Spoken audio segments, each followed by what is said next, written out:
श्री गणेशाय नमः। श्री जानकी वल्लभो विजयते। तो बच्चों, आज हम अलंकार के विषय में कुछ चर्चा करने का मन हुआ है।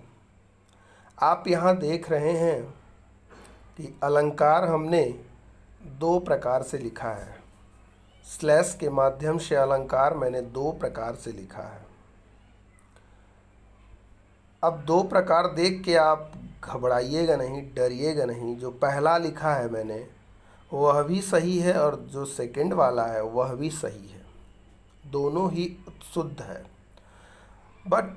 परंतु जो पहला वाला लिखा है अलंकार, उसका प्रयोग संस्कृत में किया जाता है। संस्कृत भाषा में इसी तरह अलंकार लिखा जाता है।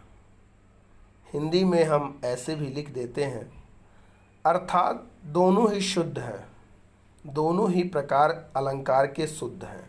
आप दोनों में से किसी भी प्रकार का चयन कर सकते हैं। तो सर्वप्रथम बात आती है अलंकार। आपने देखा होगा, राह चलते ही किसी दुकान पे लिखा रहता है अलंकार मंदिर, देखा होगा। तो अगर हम शाब्दिक अर्थ की बात करें अलंकार की, तो अलंकार का शाब्दिक अर्थ होता है आभूषण। और अगर आपने देखा होगा कहीं लिखा हो कि अलंकार मंदिर, नाम कोई भी लिख सकते हैं, तो वहाँ पर आपको आभूषण बिकते हुए दिखेंगे। सोने चांदी के जो आभूषण होते हैं, वह आभूषण आपको वहाँ देखने को मिलेगा। तो अगर सीधी बात मैं करूं, अर्थात अगर एक शब्द में अर्थ बताया जाए अलंकार का, तो आभूषण आप कह सकते हैं कि एक शब्द में अर्थ आभूषण होता है। ठीक। अब सर्वप्रथम बात आती है कि अलंकार है क्या। आज हम इसी की चर्चा करेंगे कि अलंकार क्या है, इसकी संरचना क्या है, किसे कहते हैं, अलंकार का प्रयोग क्यों करते हैं। इन सब की चर्चा आज करने के विचार मन में इच्छा हुई है। तो सर्वप्रथम आपको बताया गया कि अलंकार का अर्थ है आभूषण। पर यह वह आभूषण की चर्चा हम नहीं करने जा रहे हैं जिस आभूषण को स्त्रियां अपने शरीर पर धारण करती हैं। आभूषण अर्थ तो अलंकार का आभूषण भी हुआ, पर हम उस आभूषण की चर्चा नहीं करने जा रहे हैं जिस आभूषण को जो स्त्रियां हैं वो अपने शरीर में, अपने गले में, पैर में, कान में, नाक में उसको धारण करती हैं। हम उस अलंकार की चर्चा नहीं करेंगे। अपितु आज जिस अलंकार की हम चर्चा करने जा रहे हैं वह हमारे काव्य के अलंकारों की चर्चा करेंगे। तो एक संस्कृत की परिभाषा है, आप डरिएगा नहीं देखकर, लेकिन संस्कृत की परिभाषा है, हमारी देववाणी है, उसे भी कुछ जानना चाहिए। तो इसलिए मैंने एक परिभाषा यहाँ संस्कृत की भी लिख दी है। अलंकरोति इति अलंकारः। अलंकरोति इति अलंकारः अर्थात अलंकरोति, करोति माने करता है, अलंग आभूषित माने जो आभूषित करे, इति माने वह ही अलंकारः अलंकार है। अर्थात जो हमें आभूषित करे, जो आभूषित करे वह ही अलंकार है। जो आभूषित करता है उसे हम अलंकार की संज्ञा दे सकते हैं। तो संस्कृत में विद्वान ने कहा कि अलंकरोति इति अलंकारः, अर्थात जो आभूषित करता है उसे अलंकार कहा जा सकता है या कहते हैं। अब एक बात और, एक जानकारी और, कि यह जो अलंकार है इसके प्रवर्तक आचार्य अर्थात जहाँ से यह उत्पन्न हुआ है, जहाँ से यह प्रस्फुटित हुआ है, सर्वप्रथम किसने इसकी चर्चा की, तो इसके जो प्रवर्तक आचार्य हैं, आप कह सकते हैं इसके उद्भवकर्ता कह सकते हैं, तो संस्कृत के ही विद्वान आचार्य भामह जी हैं। ये कॉम्पिटिटिव एग्जाम में कभी क्वेश्चन पूछा जाता है कि अलंकार के प्रवर्तक आचार्य कौन हैं, तो हम कह सकते हैं कि अलंकार के जो प्रवर्तक आचार्य हैं वह भामह हैं। संस्कृत के आचार्य हैं आचार्य भामह। इन्होंने ही अलंकार की उत्पत्ति उद्भव किया। तो जैसा कि हम समझ गए कि अलंकार का अर्थ आभूषण है, और वहीं पर संस्कृत में ही एक शब्द आया है, वहीं से हिंदी में लिया गया। संस्कृत का एक शब्द है हारादिवत। हारादिवत, हारादिवत। अगर मैं इसका संधि विच्छेद करूं तो हार प्लस आदि प्लस वत। तो हार का यहाँ पर अर्थ और आदि का अर्थ आप जानते हैं, एक्सेट्रा एक्सेट्रा कहा जाता है इंग्लिश में। हार का अर्थ यहाँ पर आभूषण से है। आभूषण का अर्थ, हार का अर्थ जैसे हार जो हम गले में हार पहनते हैं, कुंडल हो गया नाक में पहनने वाला, कान में पहनने वाला, जो भी इसे ही हार कहा गया। तो यहाँ पर देखिए मैंने लिखा है जिस प्रकार, इसीलिए अलंकार को कहा था हारादिवत, मतलब वत का अर्थ है उसी के समान, हार के समान। सीधा सा अगर हम अर्थ करें इसका तो अर्थ होगा हारादिवत का कि हार आदि के समान। तो देखिए लिखा गया है जिस प्रकार हार कुंडल आदि स्त्री के सौंदर्य की वृद्धि करते हैं, उसी प्रकार कविता रूपी कामिनी के सौंदर्य में वृद्धि करने वाले उपमा आदि अलंकार हैं। अब यहाँ उपमा के बाद आदि लिखने का अर्थ यही है कि केवल उपमा ही अलंकार नहीं है, अर्थात उपमा, रूपक, उत्प्रेक्षा, अनुप्रास, यमक, श्लेष, अतिशयोक्ति, कई प्रकार के अलंकार हैं। तो इसका अर्थ समझना चाहिए कि जिस प्रकार हार, कुंडल आदि स्त्री के सौंदर्य में वृद्धि करते हैं। आपको पता होगा कि जो स्त्रियां होती हैं उन्हें आभूषण बहुत ही प्रिय होता है, आभूषण प्रिय होती हैं वह। तो इसीलिए कहा गया जिस प्रकार से किसी स्त्री की शोभा आभूषण पहनने से उसकी शोभा में चार चांद लग जाते हैं, उसी प्रकार हमारे काव्य, ये देखिए लिखा है कविता रूपी कामिनी, मतलब कामिनी का अर्थ भी स्त्री ही होता है, कांता ही होता है।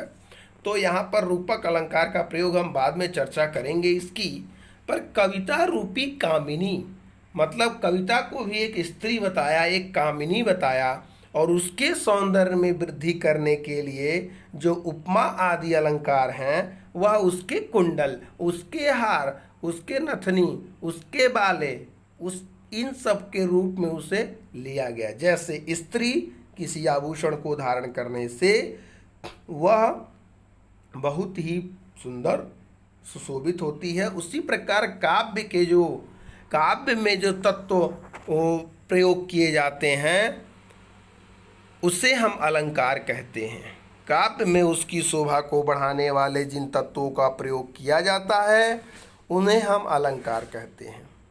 तो अगर हम एक लाइन में इसका अर्थ समझना चाहें तो कह सकते हैं कि काव्य की शोभा को बढ़ाने वाले तत्वों को हम अलंकार कहते हैं। हम कह सकते हैं कि काव्य की शोभा को बढ़ाने वाले तत्व को अलंकार कहते हैं।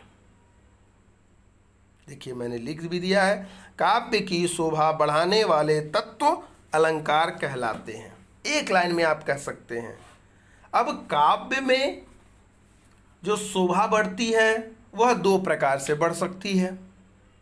काव्य में जो शोभा हम का अलंकार के माध्यम से बढ़ाएंगे वह दो प्रकार से बढ़ सकती है। पहला, या तो शब्दों के माध्यम से वह अलंकार सुशोभित हो, काव्य सुशोभित हो, या अर्थों के माध्यम से। तो दो ही प्रकार से हम काव्य की शोभा को बढ़ा सकते हैं, या तो अर्थ के माध्यम से बढ़ जाए या तो शब्द के माध्यम से बढ़ जाए। तो इस प्रकार हम कह सकते हैं कि अलंकार दो प्रकार के होते हैं। वैसे तो अगर अलंकार कितने होते हैं इसकी चर्चा करना आवश्यक नहीं है, क्योंकि अलंकार कितने हैं यह अपने अपने मत के अनुसार, संस्कृत के जो विद्वान हैं उन्होंने अपने अपने मतानुसार उनकी संख्या जो है अलग अलग मानी है। अर्थात कि अलग अलग विद्वानों ने अलंकारों की संख्या भिन्न भिन्न मानी है। कहने का तात्पर्य यह है कि हम यह नहीं कह सकते हैं कि अलंकार 5 हैं, 10 हैं। जैसे हम कह देते हैं कि स्वर संधि के 5 भेद हैं, लेकिन हम अलंकार को यह नहीं कह सकते कि अलंकार इतने ही हैं, क्योंकि अलग अलग विद्वानों के अलग अलग मत हैं। किसी विद्वान ने 60 माने, किसी विद्वान ने 100 अलंकार पहुंच गए, किसी ने शतक मार दिया, किसी ने 120 अलंकारों की गणना की, किसी ने 37 अलंकारों की गणना की। इस प्रकार अलग अलग विद्वानों के अलग अलग अर्थात अपने अपने अनुसार उन्होंने अलंकारों की गणना की। तो हमारा विषय यह नहीं है कि अलंकार कितने हैं, परंतु जो मुख्य मुख्य अलंकार सभी ने माने हैं उन्हीं कुछ मुख्य मुख्य अलंकारों की चर्चा हम यहाँ पर करेंगे, जिसमें आप, लेकिन प्रकार जब पूछा जाए तो आप कह सकते हैं कि अलंकार दो प्रकार के होते हैं, शब्दालंकार और अर्थालंकार। शब्दों के माध्यम से जो अलंकार, जो शब्दों के माध्यम से जो काव्य में शोभा बढ़ेगी उसे हम शब्दालंकार कह सकते हैं, और अर्थों के माध्यम से जो शोभा उसकी बढ़ेगी, जो उसमें निखार आएगा, जो उसकी बढ़ोतरी होगी, वृद्धि होगी उसकी शोभा में, उसे हम अर्था अलंकार कह सकते हैं। परंतु एक बात यहाँ पर विचारणीय है, वह विचारणीय बात यह है कि शब्दा अलंकार और अर्था अलंकार क्यों दो प्रकार से भेद किया गया। कहने का तात्पर्य मेरा यह है कि यहाँ पर शब्दा अलंकार इसलिए कहा गया क्योंकि एक संस्कृत का ही शब्द अगर हम कहें, हिंदी में उसे हम लेते हैं शब्द परिवृत्ति सह या शब्द परिवृत्ति असह। कहने का अर्थ यह है कि जैसे एक एग्जाम्पल है, बहुत ही पॉपुलर है, बहुत ही विख्यात एग्जाम्पल है, कनक कनक ते 100 गुनी मादकता अधिकाय। तो यहाँ पर कनक और कनक शब्द दो बार आने के वजह से यह यमक अलंकार प्लस शब्द अलंकार भी है। चूंकि अगर एक कनक को हम वहां से गायब कर दें तो क्या वहां शब्द अलंकार होगा? नहीं होगा। क्यों?